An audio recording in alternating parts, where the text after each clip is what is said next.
Hi, and welcome back to another episode of Cosmic Currents, a podcast about the currents of surfing, spirits, and stories.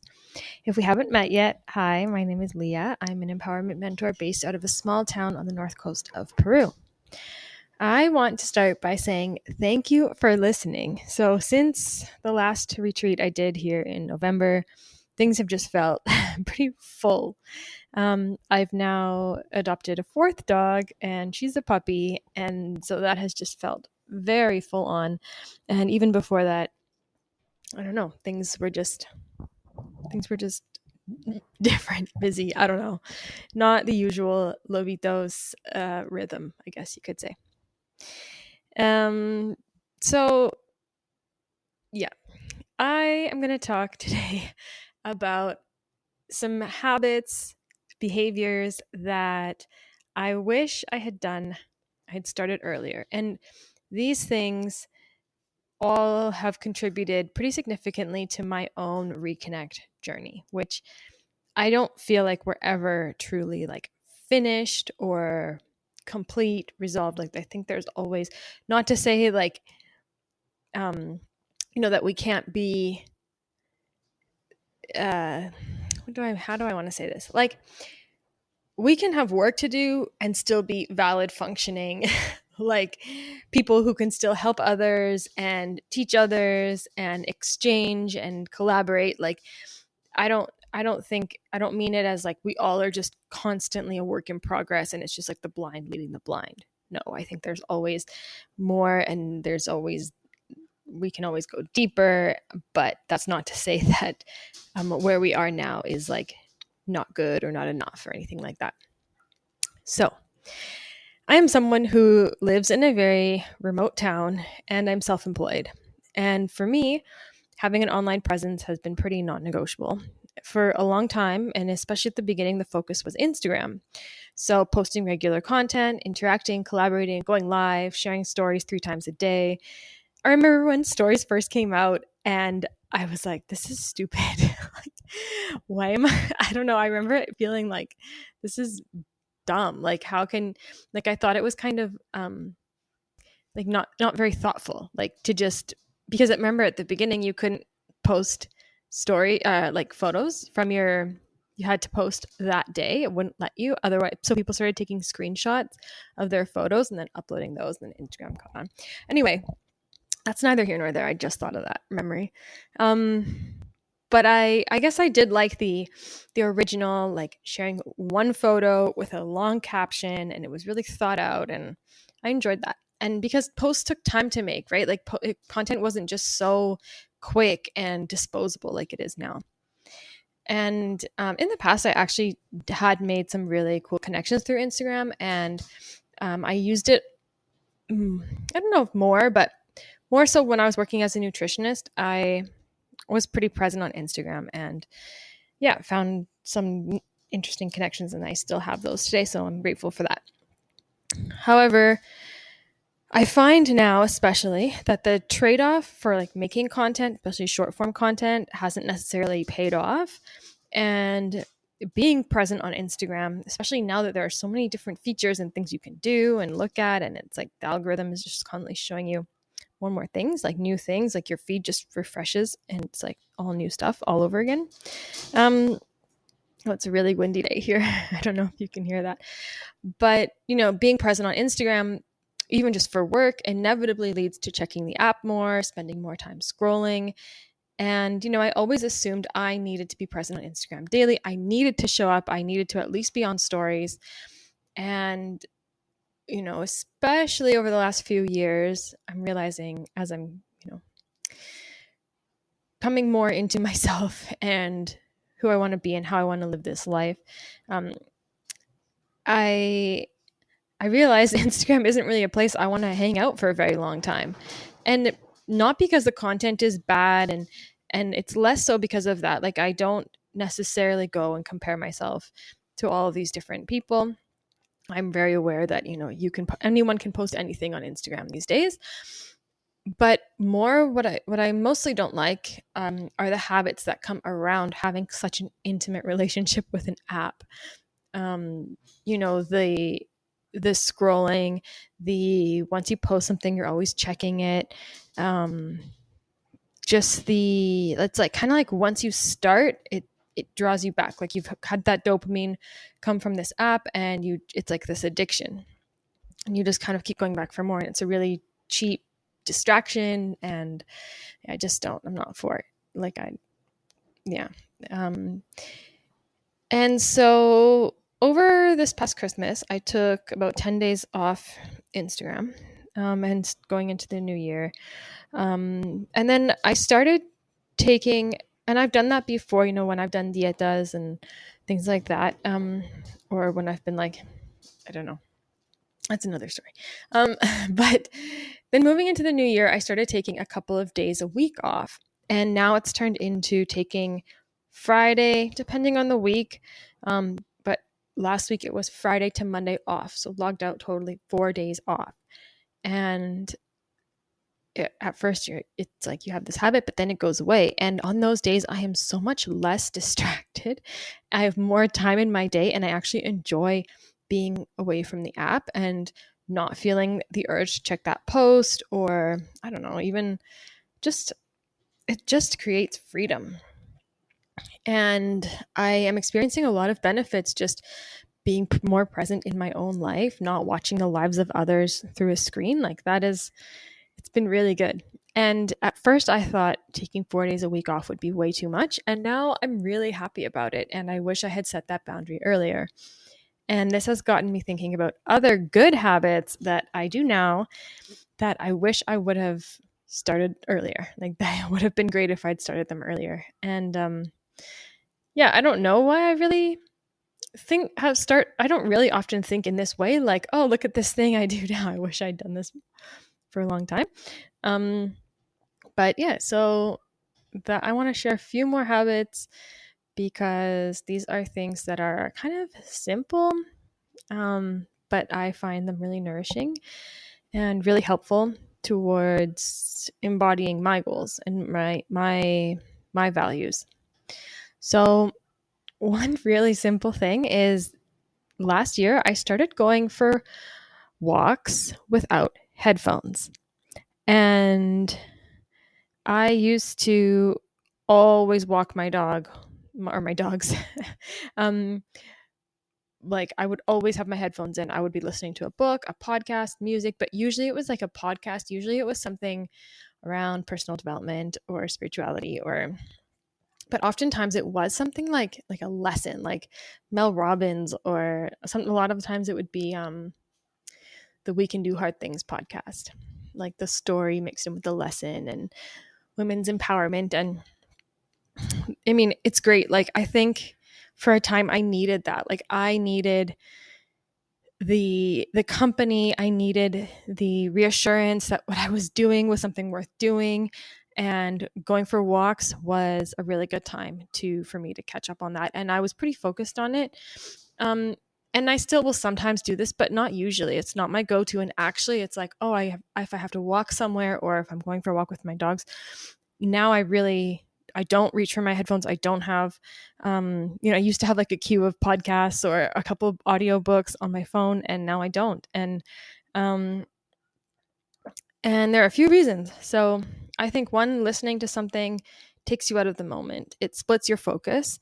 And when you're on a walk, like there's so much already to take in. Like you can feel the way the air feels, take in the views, notice how your body is feeling. And I think also once we start walking, sometimes just like, energy starts moving, and our thoughts start moving. And I think some of these like random and reoccurring thoughts, they just start like filtering and digesting.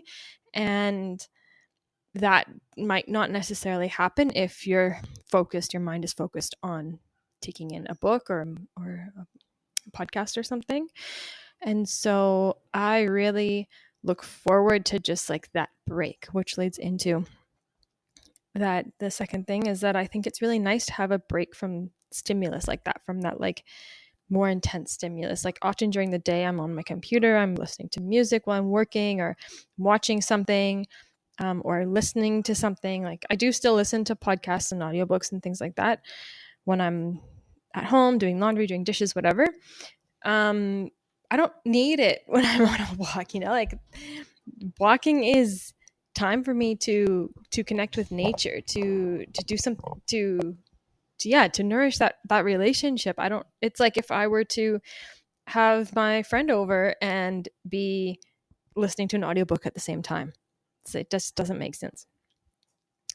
And so, yeah, by being, this was my third point actually, by being more present on my walks, my relationship with the natural world around me feels like it's more nourished. So going for a walk without headphones, just very simple. Maybe at first it's weird, but I think it's really, really helpful.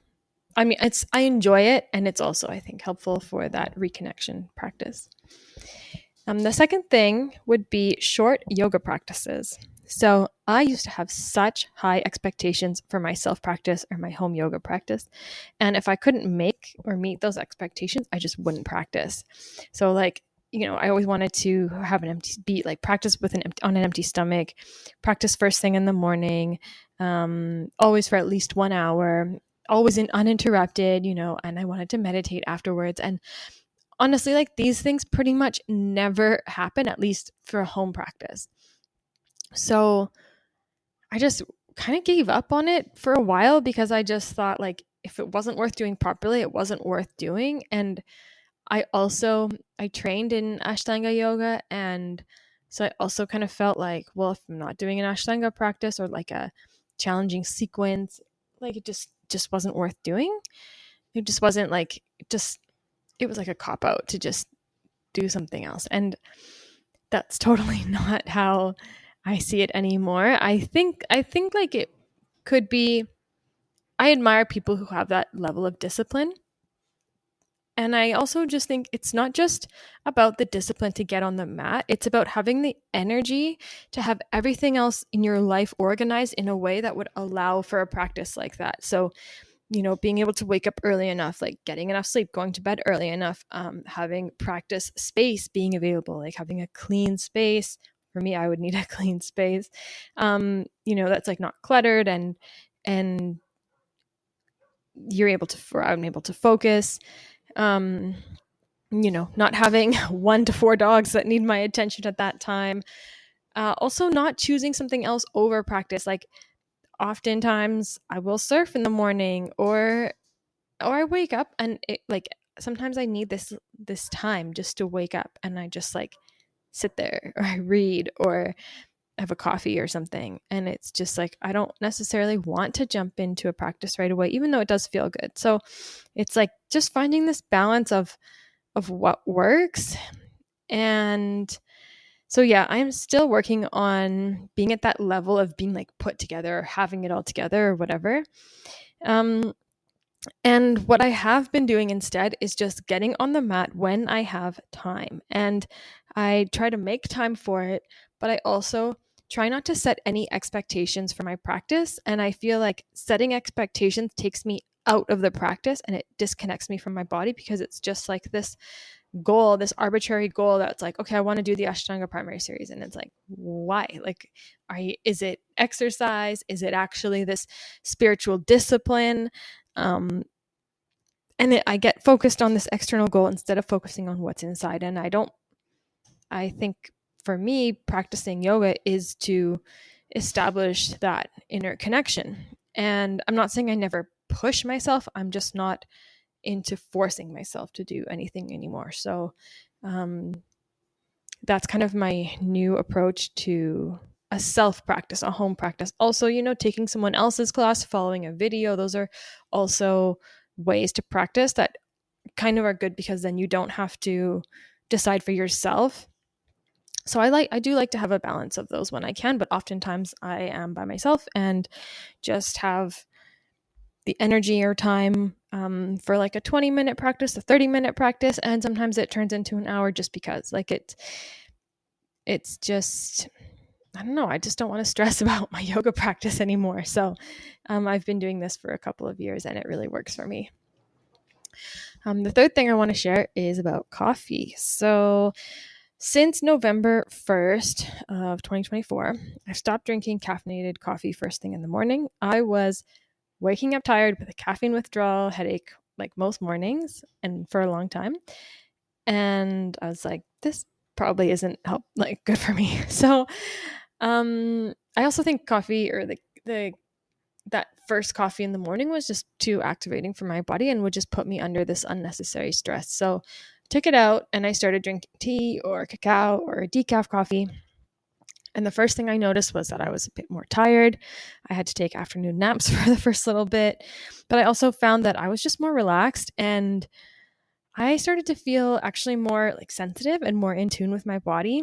And that was a really cool feeling and just more calm. And I really appreciated that feeling. And I appreciated it more than having this jolt of, I don't even want to say energy. I don't know. This like just a jolt basically in the mornings. So now what I have started doing very, very recently in the past couple of weeks is I've started incorporating caffeinated coffee into my day, usually after 9 a.m. and only one a day with or after food. And that seems to be the sweet spot for me.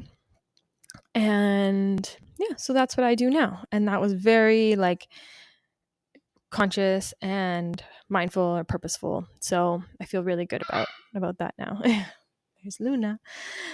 So those are 3 or 4 things, I guess, including the days off Instagram, or habits, So 4 habits that I have incorporated into my life that I wish I had figured out would be helpful like a while back. But honestly, like I think I knew that they would be helpful, but I just didn't have the courage to remove them. And maybe it seems like these are just small, simple things. And like, do you really need courage to take these things out? But at some level, these things did serve me and they were comforts or crutches, and taking them out would mean adapting my behavior. And I would have had to build strength or habits in another way. And like, maybe I just wasn't ready or I couldn't, I don't know.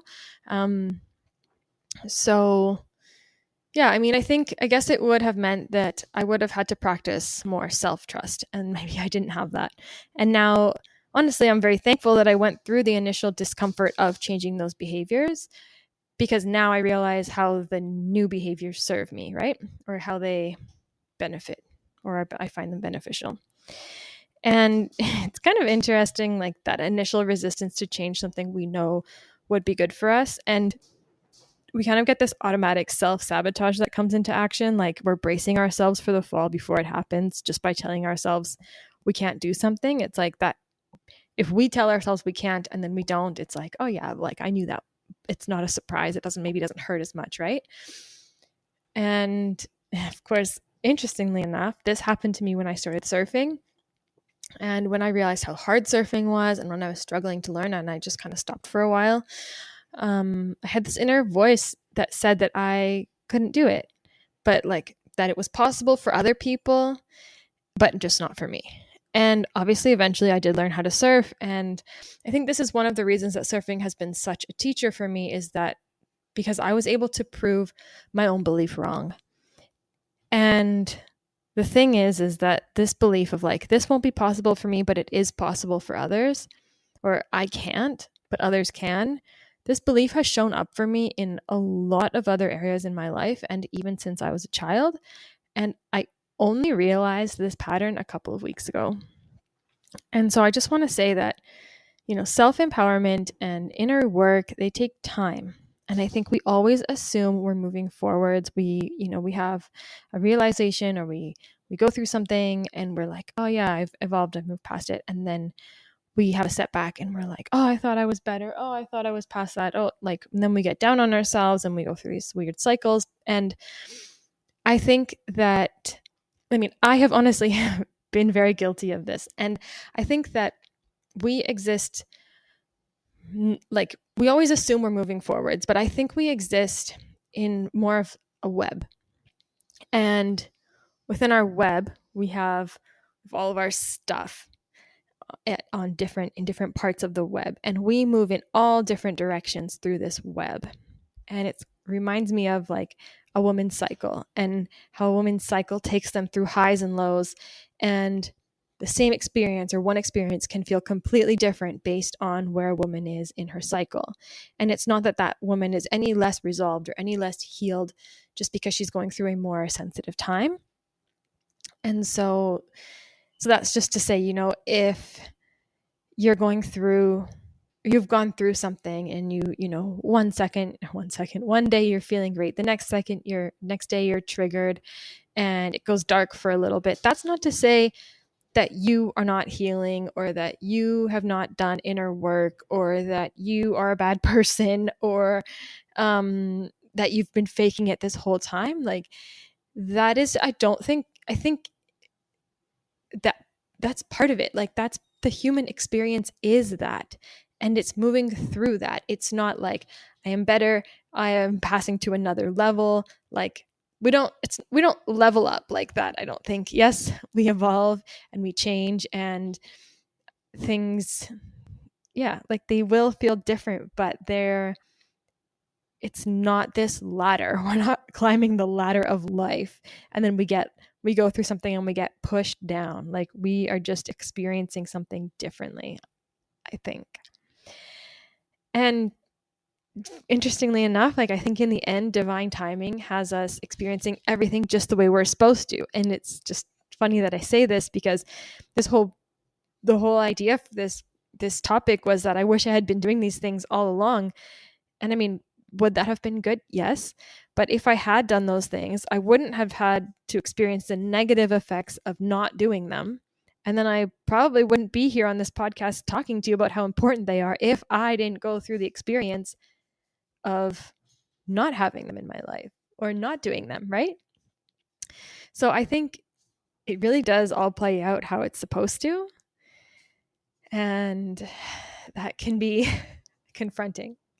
So I think I'm going to leave you with that for today. I hope your year is off to a great start. This is the first podcast of 2025. If you'd like to work with me in any way in 2025, I have some new offerings. So there will be 3 retreats this year, one coming up in March, early March, one in late May, early June, and one in late November.